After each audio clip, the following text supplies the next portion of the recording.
musidɓe on wonɓe suivude assistance humanitaire d'urgence ko jawonatana haray ko andi ngollon ko koyɗo pay ko ɗiɗo hewti ka bureau meɗen ɗo joni ɓe faala hollugolle mappude maɓɓe kono haray ko adi kon taw musidɓe hiɗen toɗi julɓe Allah ɓen fof wonɓe suivude no kala kaɓe wontide nder aduna Allah on haray ko wattagol hakkille akkitugol pay koy haray ɗe travaux je wona noon fi akkita pay koy wadde piijigo ka saare haray wona ko hani haray noon iɗen andi piijigo no ton ko tampere defata ɓe ɗum kono ko hasi kon kadi ɓe haray moƴoɓe no woodi ka saare meɗen ko windi haray fi hiwgol koye pay koye walla kadi tampitagol koye pay koye hiɓe hani yaltugol longo ka piiji ɗin anda ko honno ɓeɗo fewdori ka saare ɓayi ɗen andi wona ɓeɗo tum fewdori no ɓeɗo fewdori ni haray ko wattagol hakkil si foti noon haray ɓay piiji buy no woodi ko hollete no woodi haray ko tefete fi mum wallite haray c'est le bon moment fi ɓen ɗo moƴoɓe yo immade yalta tefa lando anda hihi konto ɓeɗo woniri ma o way ko honto suka ɓeɗo yiyete wallitoɓe naadaɓe l'école wallitoɓe piiji gono ton haray no labano foti ko ɗum haray woni tampitagol piiji gono ton kono piiji ɗi wela fi ko haalete kon holletake fi mum ko piiji ko alana wonanaɓe ɗetata ɓe bappoɓe haala ɓe akkita ko ɓe hani e wadde koyo musidɓe haray ko hunde hulɓinide haray wela fi min ɗo ni kaka bureau koye ɗo pay koye tawinmi on tini miɗo waddude maɓɓe o émission ɗo mi holli yoɓe huccu fi wata modoji maɓɓe ɗi yaltitu par ce que on tini haray wela fi pay koye on jara petit ça va an jam haray kono ñewtini on ka bureau ɗo na haray toragol honɗum pay ko huccu cewtu ton haray ko toragol honɗum kala ko heɓu ɗon kon ɗon ɗo walde mamunga pay ko huccu ton min he huccu ba yeeso ton na onon yebbiramo wondi honto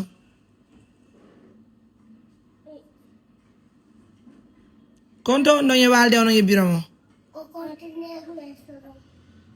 ka contenaire ka dambugal contenaire na ata kaka koye gatal won ɗo walde ka koye gudere ko ɗum noon kaka dambugal contenaire ɓe weƴƴitanta o waala ɗon honto baabe mo ɓe mo feƴƴini neebi o ngala noon janngude l'école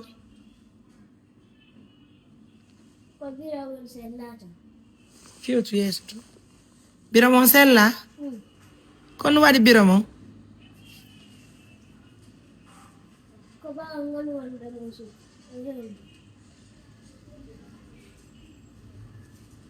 wow c'est vraiment compliqué hein donc mesdames messieurs haray no yirɗo ni koye ɗo pay koye hiɓe yalti fi ɗaɓɓugol goɗɗum kono woni ko ɓe holliri en n'est-ce pas donc les enfants là ne vont pas à l'école haray konto iwɗo garɗo mamunga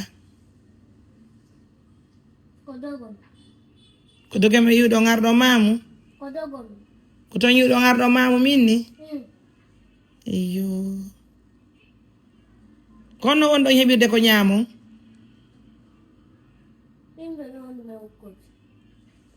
yimɓeɓe woni en okkorde haray ɗon kono fallo menen kadi men okkoro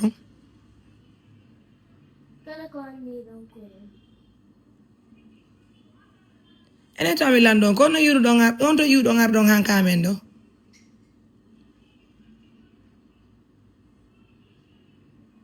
negoy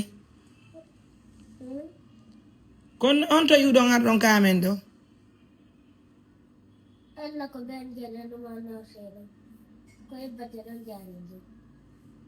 ko hella ɗon yiwɗo ngarɗon ɗo. Mesdames, Messieurs, j'invite les associations qui protègent les enfants de sortir sur le terrain massivement pour rechercher les enfants qui sont sans abri, des enfants qui ne trouvent pas à manger, des enfants des orphelins de père et de mère, pour les aider, pour leur trouver de la nourriture, exactement pour les inscrire dans les écoles coraniques et l'école française ou arabe. En tout cas, voyant les enfants dans les rues de Mamoun en train de demander de l'aide pour la nourriture, ça nous met mal à l'aise. Raison pour laquelle j'ai pas manqué de faire cette émission. J'ai pas manqué de faire cette émission. Une façon de vous montrer qu'il y a aussi les enfants qui vivent dans des situations très compliquées. Voir les enfants venir, parce que moi-même je dormais, hein. Ils m'ont réveillé, je les ai entendus déjà dire con. J'ai tout de suite demandé aux autres de les faire venir. C'est vraiment compliqué. Hein. Pour aujourd'hui, mesdames, messieurs, on ne va pas lâcher les enfants. On va leur apporter un petit soutien. On va leur donner un peu de nourriture. Ils vont aller avec. Prions Dieu que Dieu leur donne la chance de manger cela très bien et d'obtenir des parrains ou des marraines qui vont les prendre en charge pour les scolariser dans l'urgence, puisque ces enfants aussi méritent l'aide de l'État guinéen. Alors, Rouma, fais-moi un plaisir. Tu m'envoies 2 sacs de riz, s'il te plaît. Un bidon d'huile et un carton de lait, rapidement pour les enfants. Les enfants sont les rois chez nous, hein.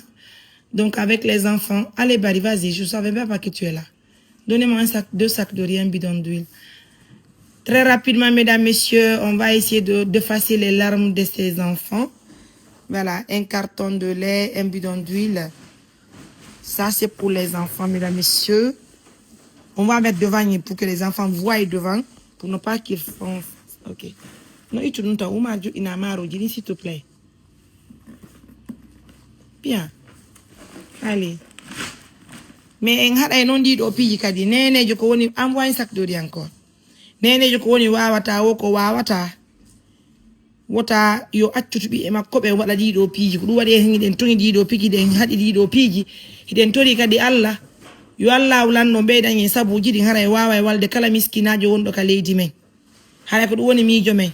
En tout cas, tout à l'heure, 2 sacs de riz. Appelle-moi le chauffeur, s'il te plaît. Il va accompagner les enfants. Il va voir. Vous allez partir avec les enfants voir. Allez. 2 sacs de riz. Hein. Mets là. Mets le carton de lait. Un bidon d'huile. Bien. Ça, c'est pour les enfants. Pas quoi? C'est au théâtre. Hara yi ngo jodi yeso mon ka. Peki he. Hara yi non ka. Ha lu mo. Kon no jodi don. Comment? Ah, comment don? E on bidon nebba non ye on carton bira don. Hara ko on nomi yo okki on fiyo yaw nyaamo yo nan. On joni e don biro mon nan. Ino be walito fi ka nyaameteji mon nani. Ah on weltike.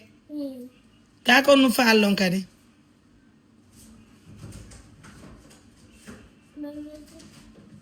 On weltike. Awa. Awa yalla isi nyen nani. Yalla ndikki mbiro mon. Yalla yafa ben mon nani. 2 sacs de riz, mesdames, messieurs, un bidon d'huile, un carton de lait pour les enfants qui sont venus demander de l'aide. Mesdames, messieurs, aidons les enfants là, soutenons les enfants, inscrivons ces enfants à l'école. Ça nous fera plaisir, en tout cas, d'accompagner ces enfants. Encore une fois de plus, mesdames, messieurs, je vous laisse. Prenez bien soin de vous.